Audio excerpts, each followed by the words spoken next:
hear a motion concerning the secretary position? Who's secretary already? Bill. I'm good with Bill's thing, secretary. He is. So do I hear a motion to keep the secretary the same? I'll make a motion to. Really, we should make him president. Bill should. All right, and we got a second? All I'll those in second. favor? I'll say. Aye.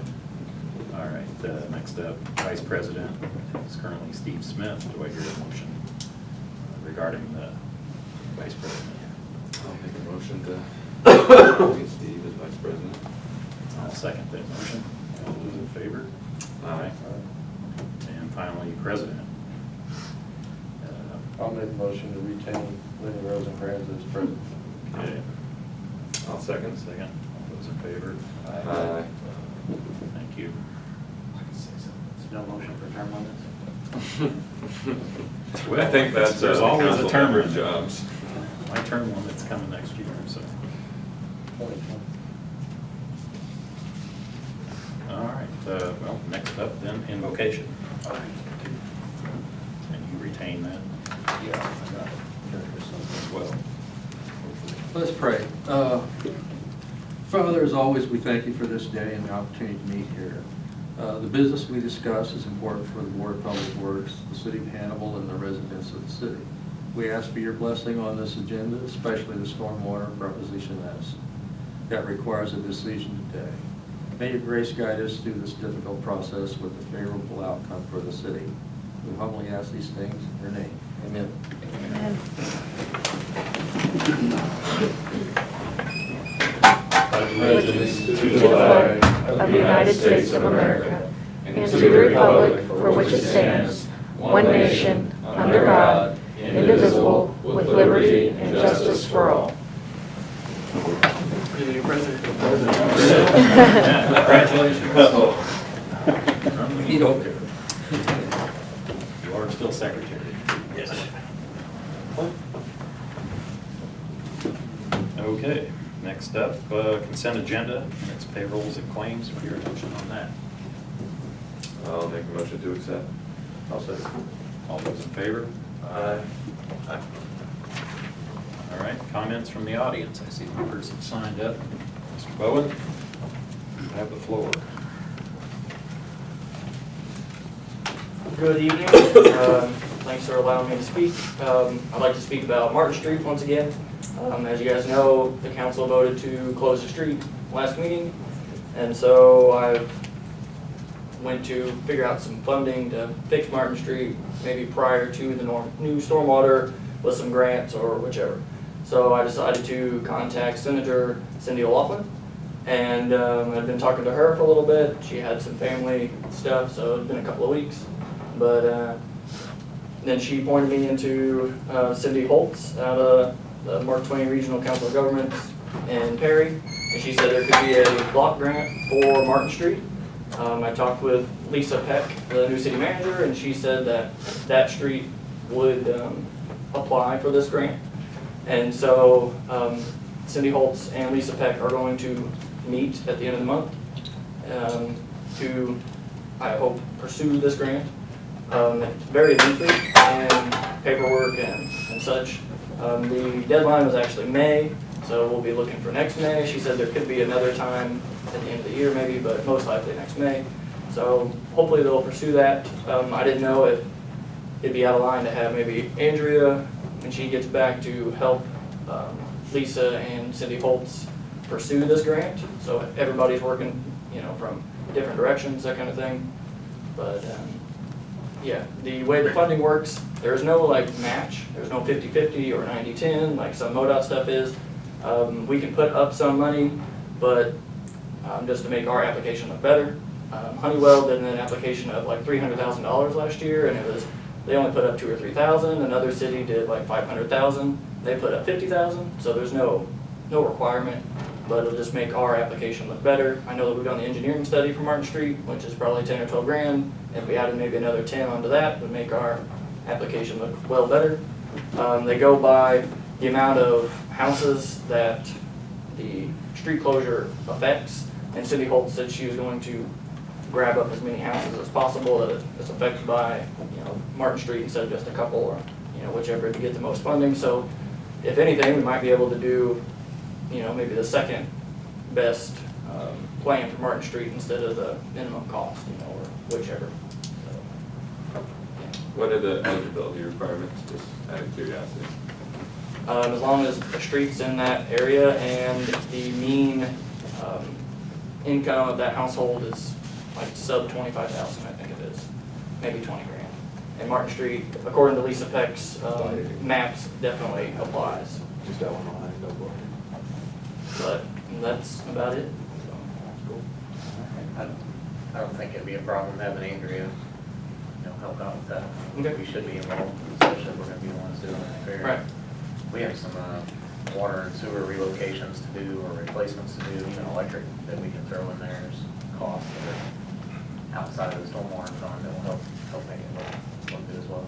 Okay, cool. I know it's next May that it has to be approved, but depending on when we go for the new Prop S, or whatever it's gonna be called, this November or next April, or whichever, so. I mean, realistically, probably 2020 construction season would be the earliest that would be Right. prepared anyway. So. Right, so if we can kind of have the grant done at the same time, it should all work out. Cool. But that's all I got for Did the now. board do the engineering assessment? So we paid. Yeah, we did preliminary engineering. So we can and right now provide they're- that information too. Right now, they're partially done with design, so there's costs Good. with each of those Right. that you guys previously approved. I'm sure Lisa will grab up all that information and take it with Cindy, and then they were gonna meet anyway, but this will help them meet a little faster maybe, so. All right. Thanks for your efforts. Yep, Yeah, thanks. Thanks, Al. Any other comments? Sign it. Okay, move on to regular reports. General Manager, Operations. Just a few things to mention. I don't want to take up too much time because we have a lot on the agenda. But flood prevention continues. Not a lot has changed in the river level since our last meeting. Obviously, it's receding a little bit, but kind of slowly. We did remove the floodgate extensions that we installed on top of the floodgates only, right before the floodgates are removed on July 1st. The extensions on the concrete portions of the flood wall are still up there and will remain until some later date to be determined. There was a site visit by one member of FEMA and one member of SEMA, so the Federal Emergency Management Agency and the state, to review our damages. The emergency coordinator participated in that, city manager, some of the people from City Hall as well. Also discussed some of our costs. Did not, they said a lot of stuff verbally, like that they thought we qualified for the funding in Marion County, but we have nothing in writing, so nothing for sure as of yet. And sometime last week, there was some kind of announcement in the media that a lot of counties in Missouri qualified for some emergency funding. Marion County was not mentioned, so still no for sure indication that reimbursement will occur. We're still hopeful. Then we did install a more secure fence around North Street, around the North Street storm sewer failure at the city manager's request, right before Tom Sawyer Day, so that was probably a good move. That was pretty easily accessible by people just walking by, and now you really have to climb over the fence. Got 4 items on the city council agenda tomorrow night. Two most important you'll hear from tonight, GAC project update and some discussion on Proposition S on stormwater funding. We had the Bear Creek cleanup this past Saturday. Appreciate those of you that can help with that. I'll let Andrea kind of give you any details she knows about that. Well, we're currently waiting on the overall weight from Merkel, so I can't report that, but I can tell you that we had 60 volunteers come out, which is awesome, considering the heat that day, and we did fill a 20-yard dumpster, and we collected about 16 tires. Thank you to Councilman Alan Bowen and Mike Dobson and Lenny and Stefan, all who helped out. We not only cleared a lot of Bear Creek and Bear Creek Trail, we cleaned along Main Street as well. And then we also were able to send a group to start taking the sandbags off the levee. So that's kind of the next project. So keep an eye out for Parks and Rec. They'll be announcing, you know, we had a lot of community involvement building the levee, so now it's time to take it down. So that'll be the next project. Thanks for organizing it. Absolutely. As Alan mentioned, the city council did vote to close Martin Street, kind of like we talked about during our last meeting. That was not an easy decision, and it was a really close vote, so we did not take that lightly at all. Electric department, we had a lot of outages, mostly storm and rain related. Of course, a lot of outages continues to affect our reliability. 99.99 is what our goal is, percent availability, and we continue to be below that. Water department continued flushing hydrants. They're maybe 25% done so far. They got a backlog of repair items. A lot of it from assisting with the flood work. We had our leak detection consultant come in and he found some leaks, so they got a pile of those to work on. And now when they start flushing hydrants, they get hydrants to work on as well. So they've been working some weekends and a little bit of overtime trying to get that done within a reasonable amount of time. Hopefully before school starts is kind of our normal goal. And then the automatic meter project, we had a kickoff meeting in this room today. So that project is underway. I mean, Matthew's been working on it since the fall. Gonna install 4 antenna collection devices throughout town and start with a little test area of 100 meters or so.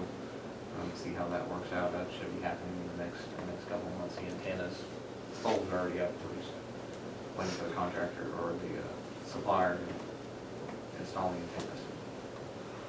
And our phone system upgrade, which you guys approved, will be, training starts, I believe, tomorrow in this room. So 70 employees getting trained on a new phone device. We'll see how that goes. Key thing in that for you guys to remember is all phone calls will be recorded after the new system's installed. So incoming and outgoing. That's all I have. Unless there are questions about anything. Questions, anybody? Heath, for you, maybe more for Matt, at what level does the river have to drop to before you can camera the stormwater between North Street and the hotel? We're guessing 13, 14 feet. 12 feet, it'd be dry. We're a long ways from there? Yep, Okay. it's still up 17 feet today, Yeah. so. Okay.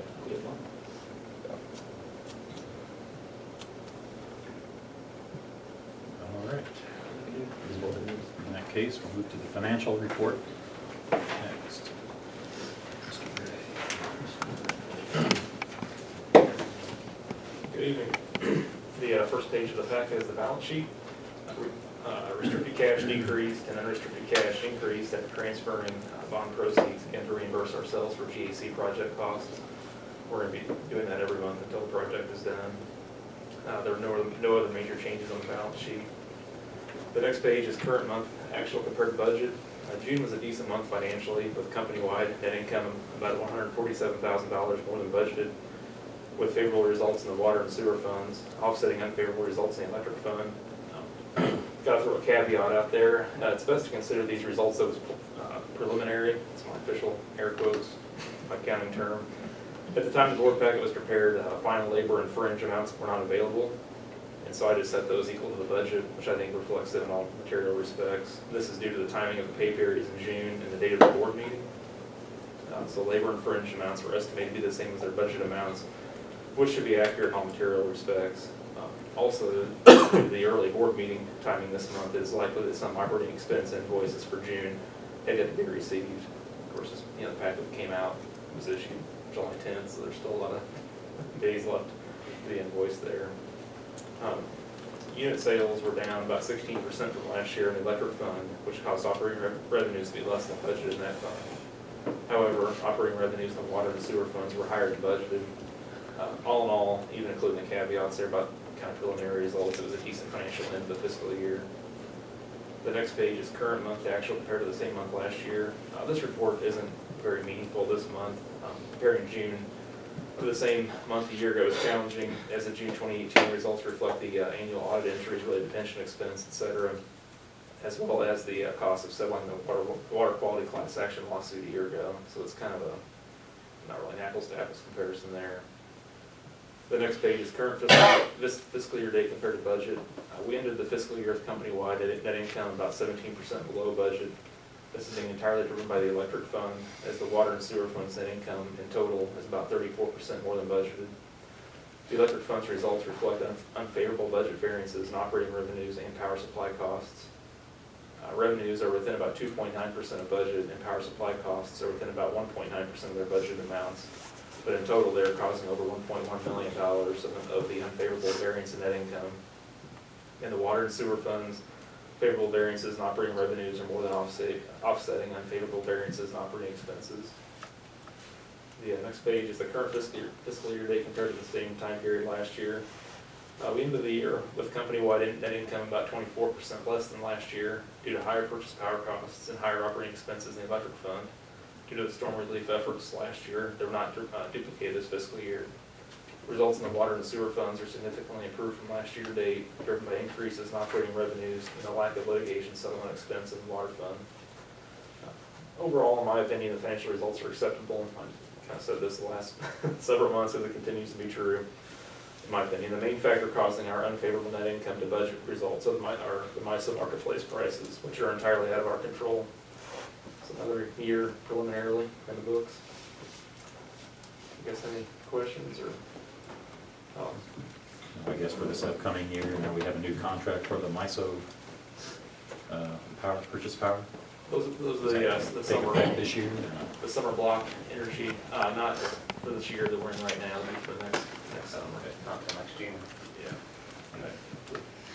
We'd have 1 month in the current fiscal year, the very last month, and then more prevalent next year. You know, within 1.9%, it's hard to get much closer than that on budget, but that's still $300,000. Adds up fast. And our wait stays will be here. The week of August 26th for the annual audit. Open to the books. And let us adjust the next fiscal budget to reflect what we're seeing this year in terms of Purchase power. Yeah, I used the last 12 months trailing actual amounts, so it should roll itself into the budget this year. Hopefully we see more of a less unfavorable variance. Yeah. Is my hope. Thanks, guys. Thank you. Questions, anybody? Looks like our reserves continue to move up slightly, so that's good. Building. And this is, that's still using the old target, right? The old algorithm, yep. We'll get to that here shortly. All right, projects report.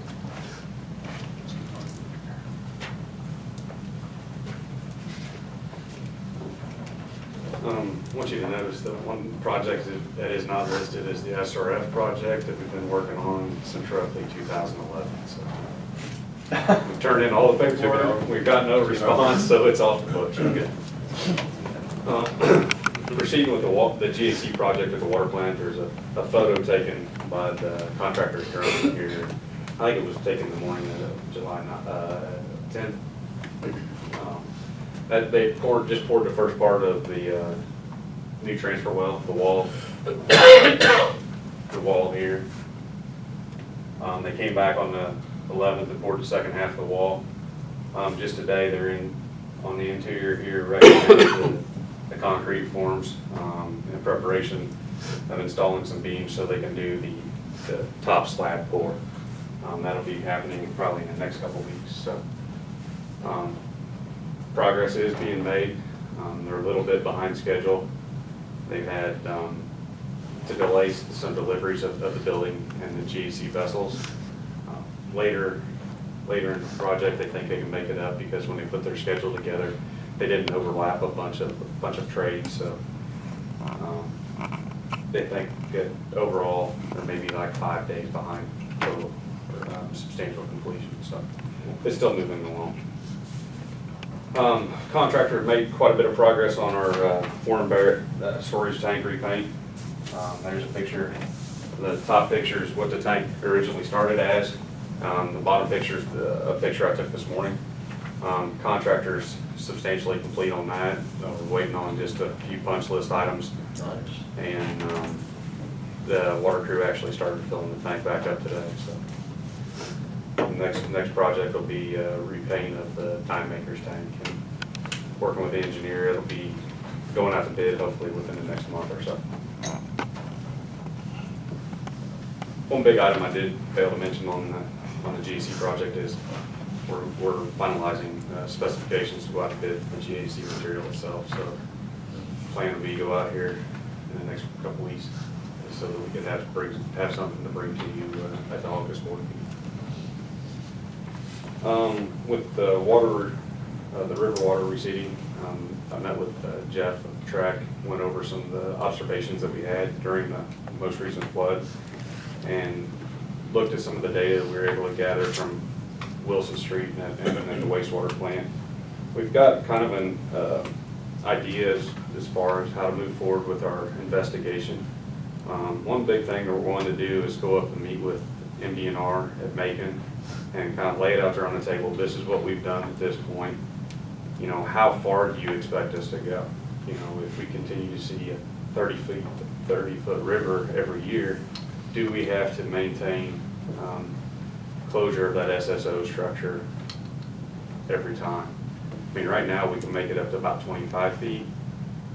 At 27 feet, we have to shut off Wilson Street lift station because we run the risk of flooding electronics in it.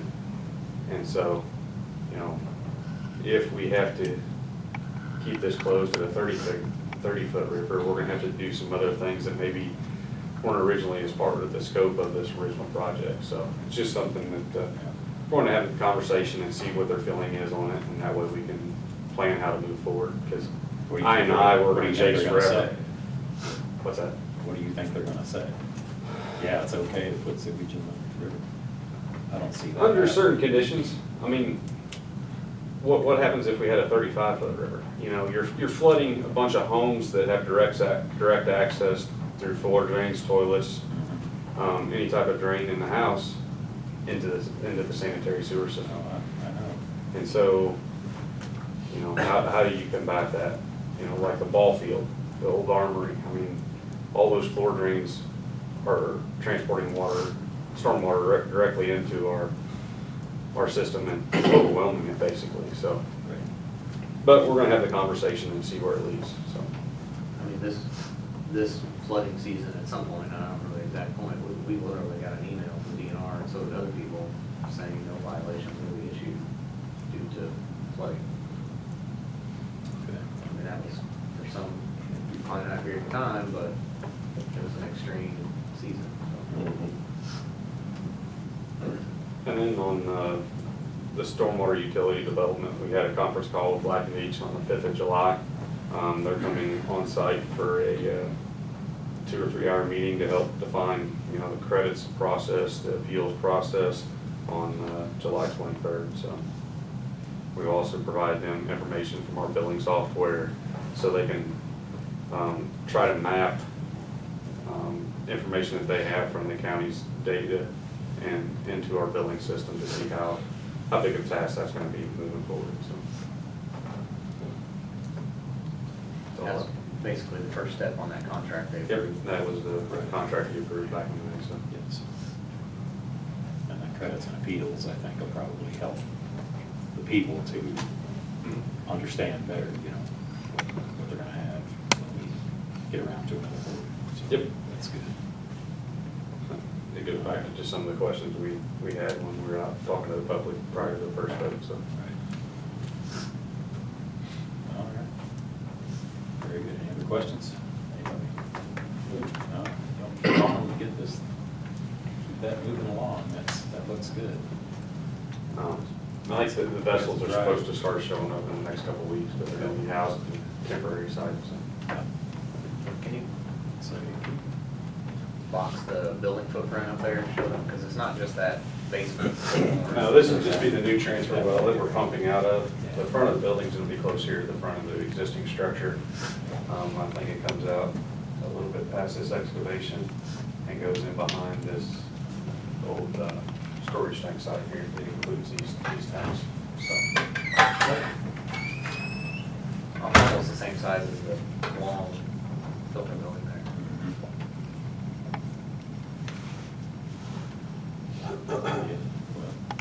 On the GAC, do you plan to identity preserve and regenerate, or do you buy into it every year? The plan would be to regenerate just because of the potential cost savings. I mean, it kind of depends on where the prices come in. Okay. And they're still doing testing on the Yeah, building? we're continuing to do testing. Trying different materials. Yep, we're still trying the same 4 that we started back in January. Nothing's really changed in terms of the estimate of Not really. how long it's gonna last. No. A part of that is just the different water we get during the different Sure. times of the year. Right. And different water temperatures affect different constituents in the water, so. Because that could really save some money. Yeah. That lasts a little longer than we thought. Well, part of the process is gonna be allow operators to do blending. You know, if the water's coming in at a low TOC loading, and we just have to take a little bit out, we can bypass most of the majority of the water. Just focusing on what the end number is of all the water once it's filtered, so. Okay, thanks a lot. Thank you. Move right along. Whole business. Cash reserve policy date. Back up.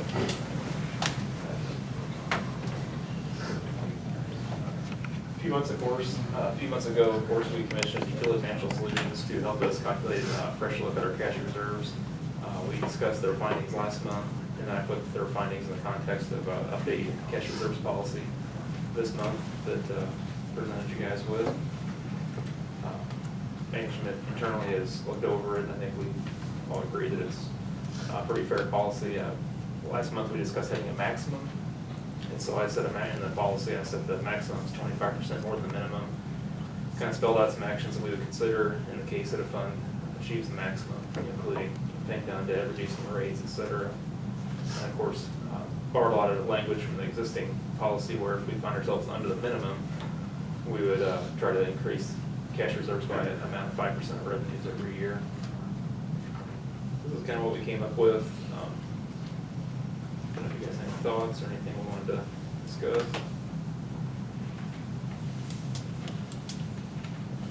No, I'm okay with the 25%. I can see that being a target. And hey, correct me if I'm wrong, so the idea is to remain between the minimum and the maximum, and That'd be- float in there would be ideal. That'd be ideal to avoid having to have rate cuts one quarter and then, raise them subsequently. But what would be the maximum on the electric fund? It'd be $15.6 million approximately. I like the idea of a maximum because sometimes in town there's talk of you're just hoarding cash, and I think when you have a defined minimum and maximum, it says, it just makes it very clear cut, this is what we're doing in this situation, in this separate situation, this is what we're doing. Something to fall back on. The policy states that the board recognizes that cash reserves that are too high constitute hoarding of the ratepayers' money.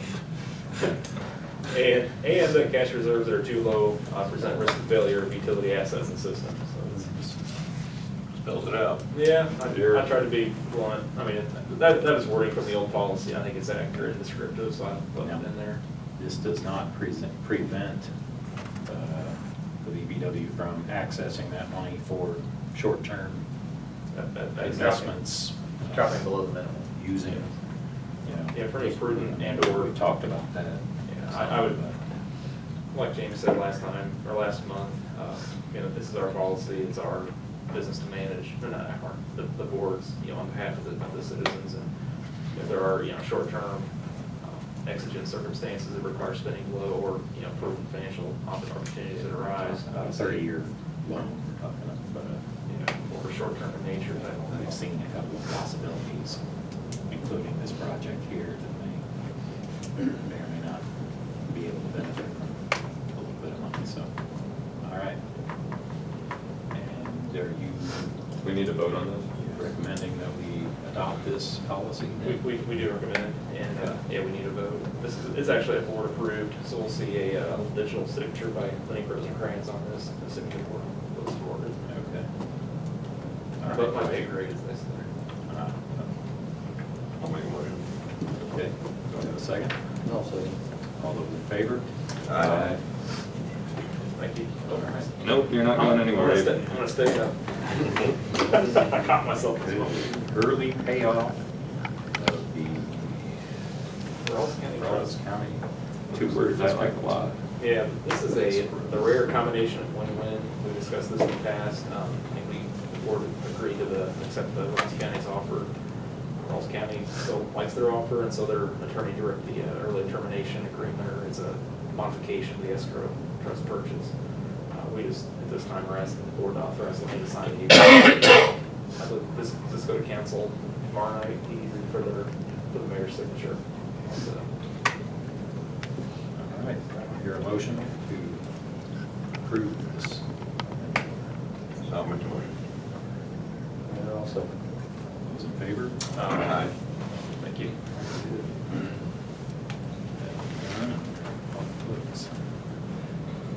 All right, next up, Matt again. Gunslinger, wastewater treatment plant. R screen project channel.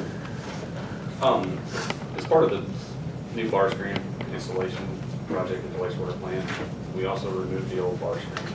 That resulted in the openings being open and through the floor into the inflow well. Prior, management had worked with the SBA to get some type of permanent solution to covering those holes. And also with this new screen installed, there need to be access cut in the wall to allow the compactor screw to be taken out so it can be properly maintained. Worked with the PSBA to get both of those items drawn up, and we had provided that to the original contractor who installed the new screen, and they came back with a price of $47,300. We're requesting you approve that to be incorporated into a change order to have the original contractor come back and do the installation work. Did we have any contingency built into our budget for any of this sort of deal? My understanding is the project came in under what the original cost was. But that's But last there year's were- budget, right? Yeah, there are some things this year that have come in under anticipated budget as well, so. Okay. Talked with Abe, and he seemed to think we'd be okay, should you all approve this, so.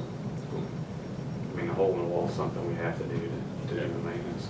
Originally, it was thought that the screw only had to be removed once every 7 to 10 years, and now it's 6 to 8 months is what the manufacturer had recommended, so. Budget-wise, I'm just reading some stuff they gave me. For another project at the wastewater plant, we budgeted $110,000, we spent $78,600 last fiscal year. We also budgeted $150,000 for the permit renewal, and we spent essentially nothing on that, so we came with the budget on both of those, as well as a little bit under on the bar screen, so we should be okay. It's kind of a safety issue along with can't perform maintenance, and frankly, it was just missed during the design of the project, so once we started operating the system, we realized we can't maintain that. Oh, yeah, I'm not concerned with the efficacy of whether or not we should do it. I was just wondering how it was going to impact the budget. We actually talked about getting a price from some other contractor, but that would require more cost, it's better, so this is the most efficient. It's truing up the project itself. Cool. And the engineering, additional engineering is Minimal. okay. All right, do I hear a motion to approve this change order? I'll make a motion to approve the change order. Second?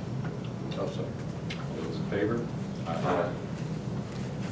Thank you. All right. All was good. Oh, okay. We're not going Alternative anywhere for a while. project. Change order number one. Change order number one at the GAC project. It's a combination of 5 smaller work change directives. The largest of which would have been the replacement of the bulk hypochlorite storage tanks, which you'd given direction a couple months ago to go ahead and do that at a cost of roughly $70,000. Overall, this change order increases the cost of the project by $89,213.84 and adds 5 additional days for substantial completion. There was some steel reinforcement that was originally missed in the bid, or the plans that went out to bid, so that's included in here. The replacement of the hypochlorite tanks, and then there was a duct bank that had to be, some wiring had to be relocated before they could remove it. All the plans that we had in-house showed the duct bank being in a different location, but when they started to do the excavation for the transfer well, they hit it, and so we had to take a step back, get the control wiring relocated before they could continue the excavation. So, and we've reviewed it, the engineers reviewed it, and recommendations for approval of it. Remind me what the contingency we budgeted. How much contingency we budgeted? I think it was roughly 10%. So this is not even dropping. Yeah, this is roughly our savings. our savings off our interest rate, I believe. It was in the $80,000 range, wasn't it, Dave? Yeah, something like that. Thanks, Dave. 80,000 per year that we're gonna stay. Okay, so this is the first change order, hopefully a very few change orders to this project. It's fairly right now. But we brought the tanks in, and that's good. Yep. So that's the majority of it. So do I hear a motion to approve this change order? I'll make a motion. And a second? All those in favor? Aye. All right, and I see you're up for one more thing. Again, yes. Stormwater funding update. Yeah. All right. With the failure of Proposition S in April, we've kind of kicked around what do we do moving forward. We're kind of up against a hard deadline if we want to try to get it on the November ballot. There's some key dates. I think August 27th is the date it has to be approved so it can make the ballot. For November. For November. Prior to that, there has to be 2 council meetings. Presently, the 2 council meetings are scheduled for the 6th and the 20th of August. And that leaves us with approving the necessary documents to go forward at our board meeting, minus having some type of special board meeting prior to August 6th. So, there's many things to think about when deciding whether to go on a November or even the next April ballot, such as voter turnout. Right now, this is the only, if we did elect to go forward with this is the only thing I'm aware of that will be on the November ballot. So I don't know how that's going to affect voter turnout. We would have to bear the cost of the total ballot and cost associated with it. I think Between 10 and 20 grand. yeah, is what it's been in the past. So, even with the accelerated rate that we're working with Black and Beach, it gives us roughly a month with all of the information before the November election date. So it would affect our time for public education. And again, even if we did approve going to the November ballots now, we couldn't have all the answers that to some of the questions that we were asked during the last public information meetings to give to the public until maybe mid-September, 1st of October. It does affect our time frame to collect revenue. If it got approved in November, we were looking at going with bills for stormwater starting July 1st of 2020. If we delayed it till the April election, we'd probably be looking at January 1st of 2021. so there's 6 months of revenue there. And then, you know, even if we did go to the ballot and got something approved in November, more than likely, construction wouldn't start until we got into March or April of 2020 anyway. So, I mean, in all reality, you're only delaying construction activity for maybe a month or two, so. One of the things we really want to do internally is November, April, assuming a positive vote happens, we want to show the voters a visual repair. One of these repairs that have been waiting, like Martin Street or some of the others have been sitting there with barricades on them for multiple years. We want to go out and make one of those repairs. Even before the funding actually starts coming in, you know, with our borrow funds, knowing that we can actually pay them back at that point. To show a visible repair, this is what you voted for, here's the results of it. And voters approved it in November, we wouldn't do that until the spring of 2020. The voters approved it in April, well, then we're doing it right immediately thereafter during that construction season. So your recommendation would be to borrow additional funds at that time, knowing you had a funding Knowing you can source, pay them back, yes. and then plan on paying those back. But Martin Street is an example, it is a bid project, that's not one we would likely do ourselves. Design would be done by then, it's essentially almost done now. Yeah, we're making final comments on some additional We water and have bid sewer documents stuff. ready, and right when the election is over, go out to bid and, you know, award a month later and take off the construction.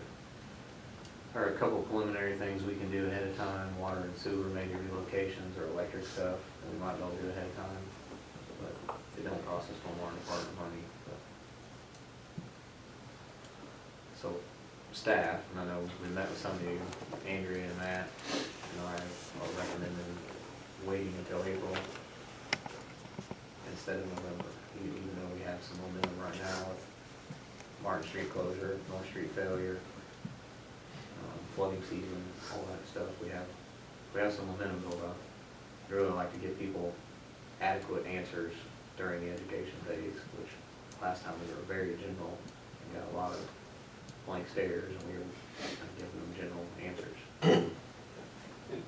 And even if we chose to go to the April ballot, we'd have to we'd have to approve the ordinances and everything at our December board meeting, so. I mean, it's not like it's gonna be delayed forever. Yeah, so our education timeframe will start in December, you know, With all the answers. yeah, man, with all the answers, because right now, we're gonna have some answers in September, October. Technically, public education starts when you guys approve it, and then at the council meeting, 2 readings. That's where it starts. And if you give general answers, may not get as much voter support. That was probably our That's biggest. what we learned from the That's first probably our time around, biggest negative, so- was they wanted specifics, and we could Yes. not give them specifics. Right. Well, they were complicated. Well, a lot of it's tied to, you know, spending the additional money Yeah. that we elected not to do at the time. And we've since approved Black and Beach to move forward with further development, so Yeah. now we should have the interest that we didn't have the first time, so. And in terms of funding to make it until the following April, are we going to be able to do that without borrowing additional money, without knowing if we can pay it back? Or, let me just say, I would urge you to try to do that. I don't know if that's possible. That last check would be pretty close. Yeah. Okay. I mean, probably in the August meeting, Dave was probably gonna ask you to approve suspending a principal payment on the loan, just because there's no money to Understood. pay back. Exactly. Is what we did last year. Mhm. It'd be close. It'd be right down to the plus or minus a few weeks. Alan's gonna get us some block grant money though. That's gonna come in right at the beginning of May for that Martin Street project. Do all I can. That will Well, hoping You at that know. time to be, help make us be less in the hole when the, you know, assuming that we Grow have some a shoulders here. favorable thing, so. And is it possible to begin this, you know, I mean, we're gonna vote on it in April, let's say it passes, why do we have to wait till the following year, January, to to start that, that's just implementation. Billing And integration. put it in the billing Yeah. system and all that, developing that part of it. Yeah, that's our billing software companies. That's their estimate, okay. So you could maybe push them to try to, because that would, Well, I mean, after even this- 2 or 3 months makes it. I'm assuming we can get on their Difference. schedule. We need to know what we're gonna be doing, and whether it's gonna be, billed through our billing system, or whether we're using some sort of third-party thing. But if we add another utility, it's a minimum of 6 months as far as the building of the utility and the integration into our billing software. Okay. And during the Black and Beach workshop, policy workshops, we're Which where that decision will be made, yes. Yeah. Okay. Also gives us time to review the tiered residential structure instead of charging everybody by impervious area. It gives us an option to review simpler structures for residential and see if that makes sense. And maybe even write that into the ordinance. Because the way Matt's got it proposed right here, $1.39 per 500 square foot, that's what everybody's being charged Right. before right now. With the additional language to hold it the same for 5 years, right? Mhm. Which was something that came from some of the criticisms we got from last time. Yeah, besides the Okay. general answers we gave, those are the two big points of contention. Will you hold it steady for a certain period of time and then put the specific fee in the ordinance? Well, I think, to me, we've talked about this a little bit before, to me, the biggest point about waiting till April, I mean, voter turnout's great, and I want as many people to weigh in on this as possible. That's always good. But the fact that we won't be able to spend or do anything until construction season of that spring means that by waiting and being more prepared and having a better, more specific proposition for the people to vote on, we're not really delaying, the repairs by that 6 months. Yeah, So, we're talking 1 month delay. yeah. So, with that being said, I guess you're looking for a decision from us on which date to pursue, right? So, I guess I would ask, do I hear a motion to put the proposition on the April 2020 ballot? I will make a motion to put the proposition on the April 2020 ballot. I'll second. In a second. All those in favor? Aye. I think that's the way to go. I don't think we want to rush to get this done and not have all our ducks in a row, so. We will make plans to do so, and the councilman here, part of tomorrow night's council meeting, I'm gonna pass that information on to them, so they're aware of our plans, and they can ask questions about it as well. Yeah, I like this because when we start the education, it would just make me feel so much better, and I think the voters deserve to have answers to all of their questions. And by waiting, we're able to provide that for them. I guess I should have asked you two before we did this, but I mean, are you okay with that?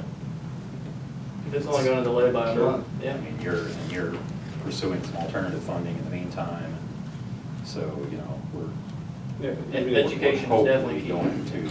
If you pursue block grant funding, I mean, you're talking not being able to have that funding till June or Right. whatever anyway, so. Yep. Yeah. Do you think there'll be more discussion in the council, future meetings about like you had the other day? I read your minutes, and it sounded like it got pretty heated over the Martin Street. That was an individual basis. I feel like we're still all on the same path of Yeah. the stormwater. So you don't That was think that's gonna continue to come up at the council meetings? Why you wait until April instead of November? No, not with the construction and season and snow, and that's my opinion, but Everybody realizes, you have to have the money to do this project. Right. You can't do that before. So that they understood that at the council meeting. Sure. And I think some of the people that spoke at the council meeting were concerned about where the closure on the street was gonna happen. We were able to meet with them on site the following day or shortly after. Kind of And minimize the effect. minimize the impact that they were Yeah, gonna they were face. concerned They were we were worried gonna block about drive. access and drives and garages and stuff like that. So we worked with them and came up with a solution that they were happy with when we left, so. You wouldn't be alternate routes for the emergency vehicles. No, you have to wait. Yep. I mean, if some other failure occurs and the street has to be closed, it'll be the same thing all over again, because individuals affected will show up and be upset that their street's gonna be closed, so what are you gonna do? Blame somebody for that. That has been out there for a while, so. But I think we've got a way forward then. Thanks for the update. No problem. Thank you. All right, so we move on to new business. And let's see, hey, Matt Lundberg, North Street Storm Sewer Engineering Proposal. All right, as Heath alluded to a couple times earlier tonight, we have made some, there have been some activity around North Street. We did fence off the site there shortly before the 4th of July celebration. The gas company came in and moved a gas main that they had that was over top the failed portion, and some of the HDPE pipe was stretched, so they moved it. But I don't think we're gonna be able to get in there and do any real assessment until the river level drops. Again, 12 feet, according to the plans, it would be dry. I'm not saying we can't get in there beforehand if we close the gate again, install some pumps and maybe be able to pump it out. As part of that inspection process, I'd like to have somebody on site that can do their inspection at the same time. So we reached out to PSBA to give us a proposal to do a report where they go and do the inspection. They come up with several alternatives for completing a repair, and along with the associated costs, so that we can provide that to you all, and so we can make a better educated decision moving forward. So similar to what we've done with Martin Street, we put 3 or 4 options in front of you all, along with the anticipated cost, and then we made a decision based upon that information. So they've given us a proposal to complete these services for a period, or for $15,000.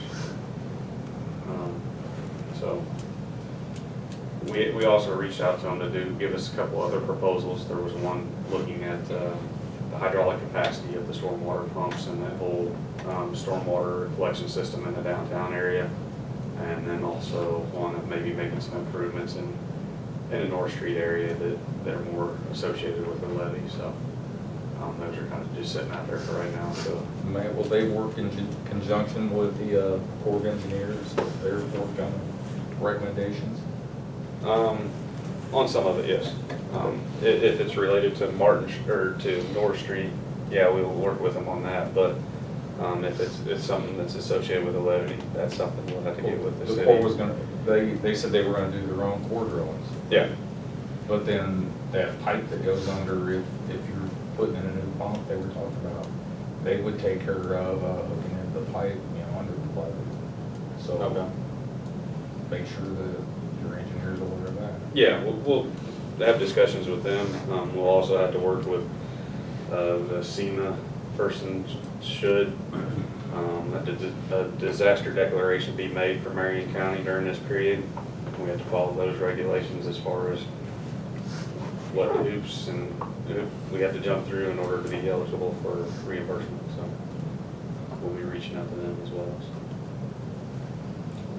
Well, that's tax money we're paying to them. I hope we can get some of this back to help with what is pretty much emergencies. Kind of 2 drivers. One is we're hopeful for the funding reimbursement is why this North Street is being proposed to move forward. And 2, the location, in the touristy commercial district down there. I don't think we want it to sit like that for months and months and months. I realize Martin Street and some an alley of Chestnut and some others have sat there for years. So that's kind of the reasoning why we're proposing this. funding comes through to that, that. Well, Market Street has engineering, just like we're proposing to do for this, right? I mean, it's, And part of it's not this like will- we're putting this ahead of. And part of what we'll also work with the engineer on is maybe some short-term mediation type activities that should we have to close that gate again due to a flood, or, what type of volumes are we looking at? So maybe we are able to rent some diesel-fired pumps or something like that in order to get rid of that water, hopefully prevent any more damage in that area, so. I mean, that's a busy place. So if they give us 2 or 3 proposals, and we, bring one back to you guys, and by then we may know about some FEMA reimbursement, we decide to move forward, then there's more information, we'll decide on it. And this process is gonna be long, because we're more than likely have to deal with the Corps of Engineers through permitting, so we'll have to go through that regulatory hurdle as well, so. But it sure would be nice to be able to pump that water. So, Problem is, it's expensive. it's expensive, and also the pumps will sit there, majority of the time not being used is a big concern I have. If we did install pumps, maybe it's something that we go down and close that gate, even if it's not necessary due to Right. flooding, I mean, you could- just to get use on the pump and make sure that everything's working rather than wait till the time when we do need it and it's not operational. Yeah, I'd agree with that, Street. Just the one we already moved muscles. There are some historic and other things you gotta jump through if we do get funding. It's down Archways is forward. Okay, so you're seeking approval of this contract? Of this contract, yes, with PSQ. All right, do I hear a motion to approve the contract? I'll make a motion. I'll second. Second. All those in favor? Okay, so next up, the MDNR MS4 permit inspection. Following this memo, you'll find a copy of the inspection report that MDNR provided to us based on their June 6th inspection of our MS4 program. If you read through their report, they haven't been to the city of Hannibal since 2012, I believe it was. And so overall, their report found unsatisfactory findings. However, we're not required to report anything back to them at this time. The biggest thing is to move forward with the adoption of ordinances, basically as we had planned in our stormwater management plan. There are some costs associated with those potential ordinances. So we've got a better look at the ordinances we provided you all in a draft form last December, see where those costs are gonna be, and come back to you before we can move forward, because we don't wanna promise something in the ordinance and then we not be able to financially do it at this point, especially not knowing if we approve them in December and the vote's in April now. We don't know if we're ever gonna get a source of funding at that point, so. Can you give an example of what that would be? Would that be like construction inspection? Construction inspection, these illicit discharge, findings. Periodic inspection of some of these discharge points then? Yes, it'd be going out during dry weather, Yeah. going out during dry weather. If you got water coming out of a pipe when it hadn't rained in 2 weeks, Yeah. where's this water coming from? Does it have a sheen? Yeah, does it have oils and greases? We could use the wastewater treatment plant lab to do some testing. It's fine, maybe it's in an area where there are some private septic systems or something. Maybe there's some illicit, or some direct connections of sanitary into the storm sewer. These are the things that are wanting you to look for. After a period of time, maybe we've chased them down enough that we know, hey, there's a spring that dumps into this stormwater pipe upstream here a bit, and so we don't have to do quite as much investigation with it, but until we get that history built up, it's gonna require time, so. You think how many discharges do you have now? I got a map over there. It shows 22 in here, but 22. I'm gonna say we're in the 40 to 50 probably range, so. So even if you went around just looking at it once a quarter or every 6 months, that's still a significant amount of workload there, so. Yep. Okay. And then what were some of these others, just containment for totes and things like that? Yeah, they also did a site visit of the street department because they fall under the city umbrella. Yeah. They wanted to see a site, they went to the wastewater plant, everything checked out there. We had done a similar thing because of the NPDES permit at the wastewater plant, so we already had that program implemented. So we went to the street department, they saw a few things, so. Yeah, kind of familiar with this stuff. Irene Crawford did quite a bit of dealings with it. So when I said, So have I. Every time they get the camera out, it's a violation. We didn't get a violation though. That's so- what I went by. But, I mean, we were able to answer their questions to a degree that we don't have to provide any written response to their report. They just want us to continue to work forward toward the goals again that we had outlined in the stormwater management plan that we had submitted to DNR back in 2018 and still have no response on it. So the way that I read this is half of the roughly speaking, half the non-compliance was in-house, half of it had to do with the street department. Have they seen this? What was their reaction? Did they take it seriously? Are they on board? I mean, what's that? They were notified the day that the inspection occurred. I mean, they went through and showed Mike exactly what they were talking about, so that this stuff shouldn't catch him off guard. Superintendent. So, we sent it to him today. I haven't received any response, so we'll follow back up with them and make sure they're on board. It was really their first type of inspection of this Yeah. year, so they weren't expecting Yeah. And we knew some we of the were, things they didn't do. we knew we were gonna have some items because again, we're just starting the program back up and we haven't completed all the things that are required of a program. And so we knew we were gonna get dinged on certain items. Now, these deadlines that are in these required actions, were they already in place in your MS4 permit, or? I think so. They fall in line. That's just with a when you lot told of- them you were gonna have it done, and so now they put it in here, so just to remind. But if there's a reason we can't do it, then I have no problem writing them a letter or meeting with them. You see an extent. Like funding Yeah. or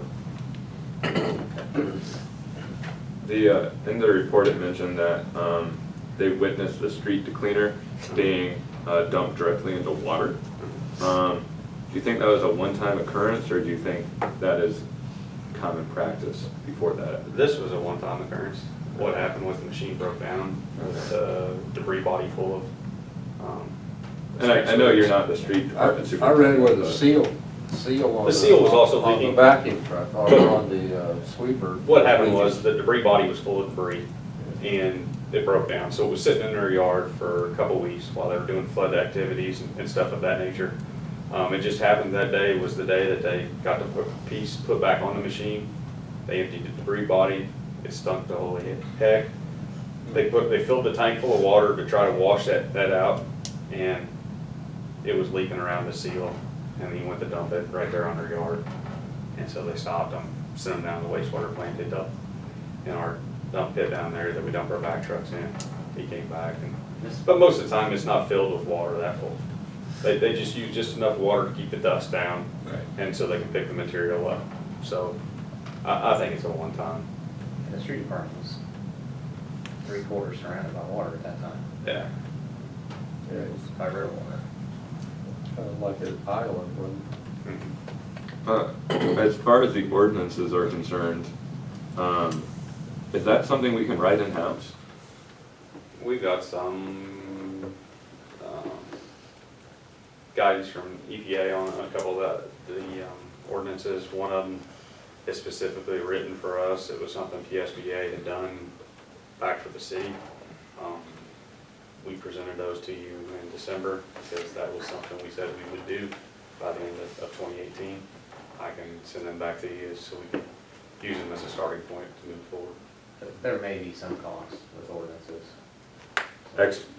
External, Yes, there may be some external costs. Minimal. such as? So hire a consultant to help. All right, so Okay. Is there a reason why we couldn't do it internally? We can attempt lack of experience, Okay. basically. My thinking is if it's something we can do, I mean, just do it. I know you got a lot on your plate, but it's Andrew's job, isn't it? Yeah, Andrew. We'll get on that. She's gonna be missing a couple weeks here and there. Yeah. Not very far off, bye. No, the Saturdays. But, I mean, it's something we can do. I mean, you've got deadlines, so. And like you said, if need be, if we need to ask for an extension on these ones due at the end of 19. Right, but, if you don't have to, that's easier. So I'm thinking that'd be a good thing to have available when we start our public education too. We can look into it and try to get, and part of it, see how much cost we are gonna Yeah. have because of it.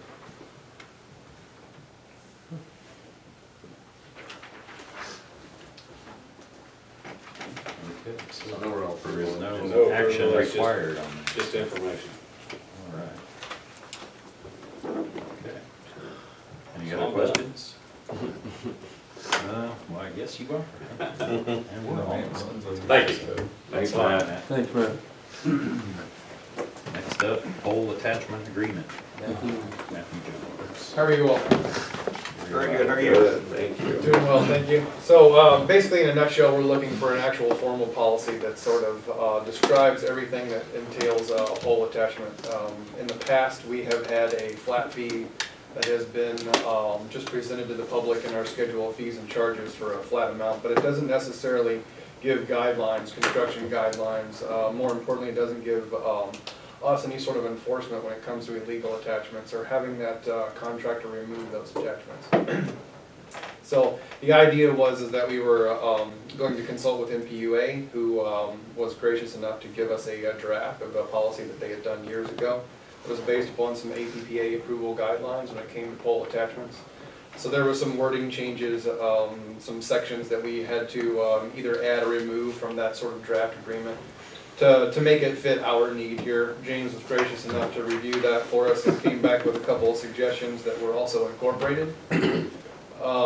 So ultimately, we're looking for an adoption of this formal policy, just so we can hand that out to some of the contractors that have been coming to us with potential requests to attach.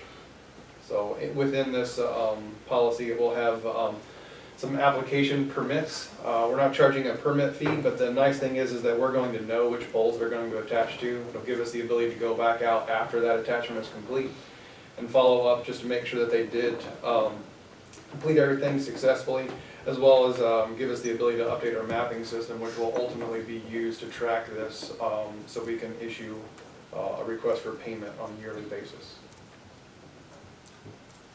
Are you done? Sorry. Sure, you go ahead. Oh, I'm just wondering if you could explain briefly what's driving, what's just going on in the marketplace that this is a thing that we're dealing with now versus 10 years ago?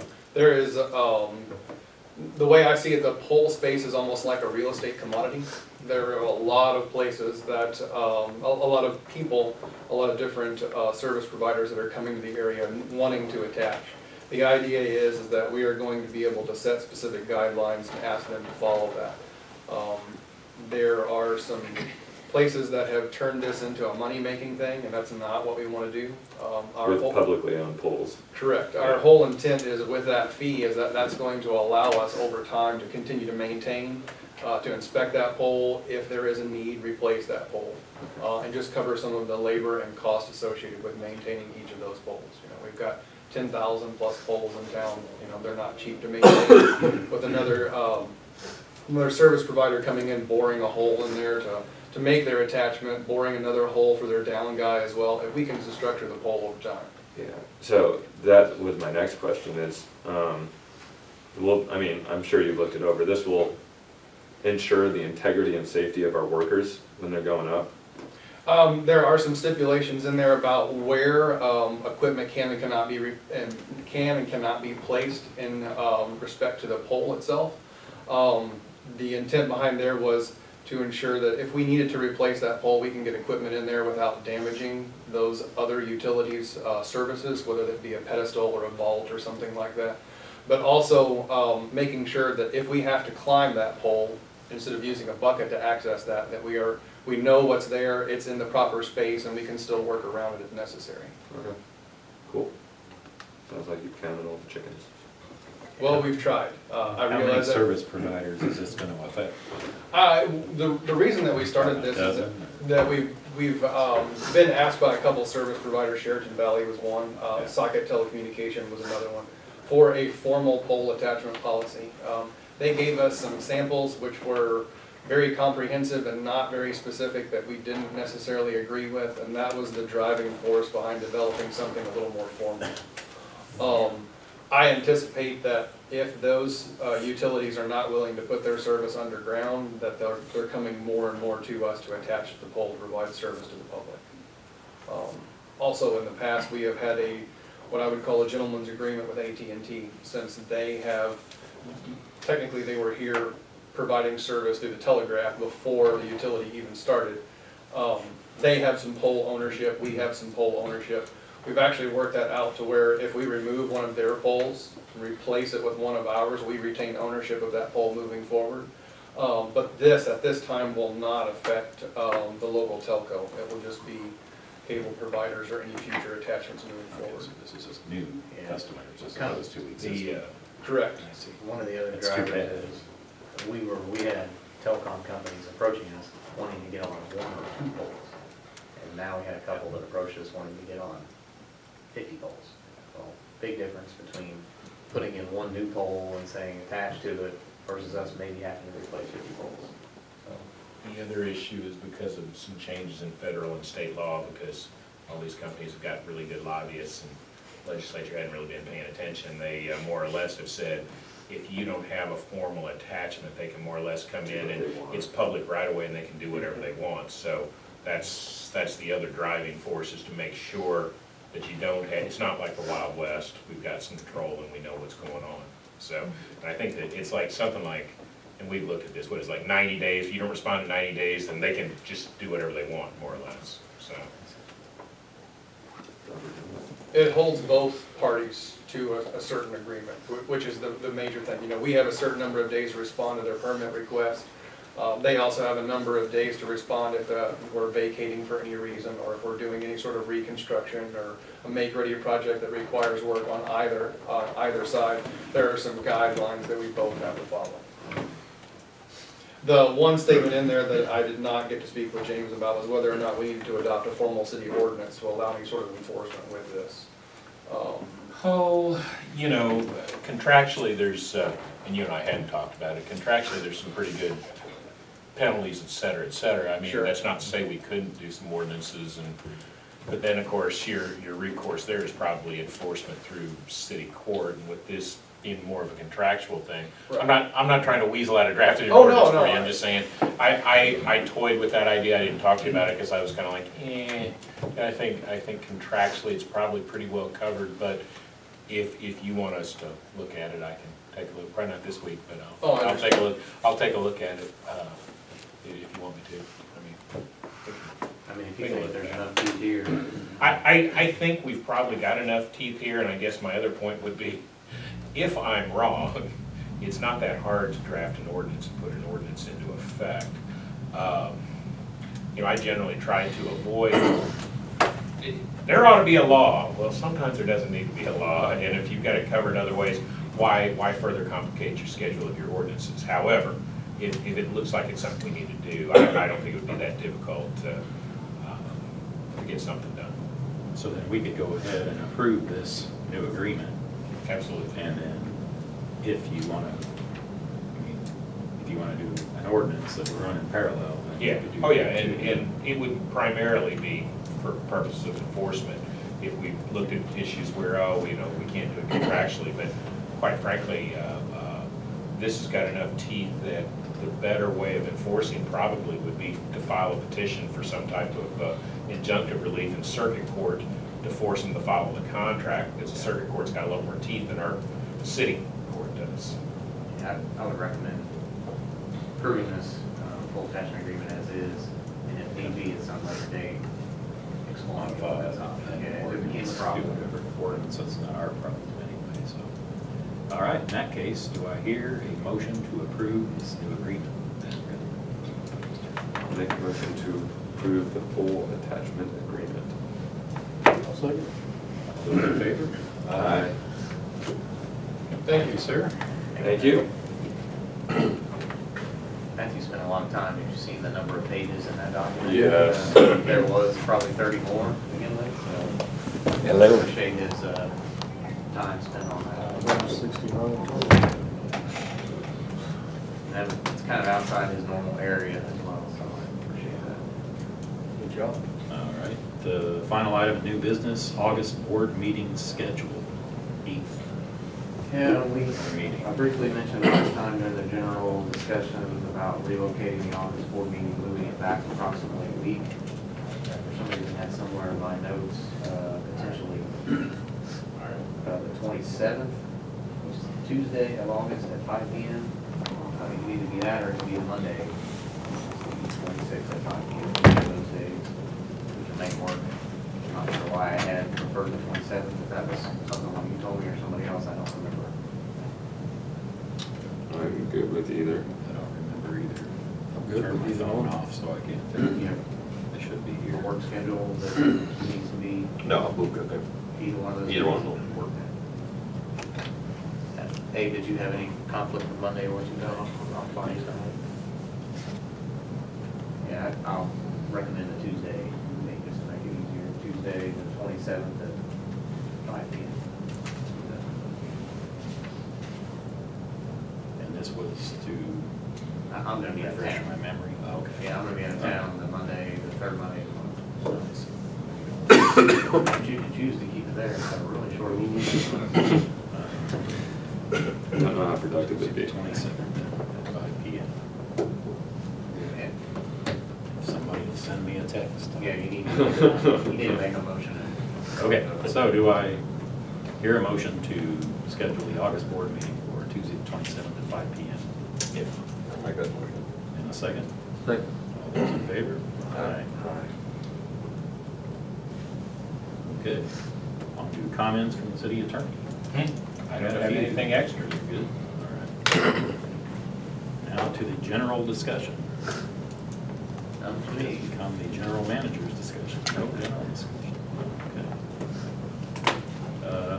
Then, in that case, I will make a motion to move into closed session pursuant to section 610.021, paragraphs 2 through 12 of the Missouri Sunshine Law. The meeting shall convene in closed session to discuss real estate personnel and contracts with the following. Thor, James, Courtney, Beverly, which I'll have to find, and myself. okay, second the motion. Second. Second. All those in favor? Aye. Thanks for coming.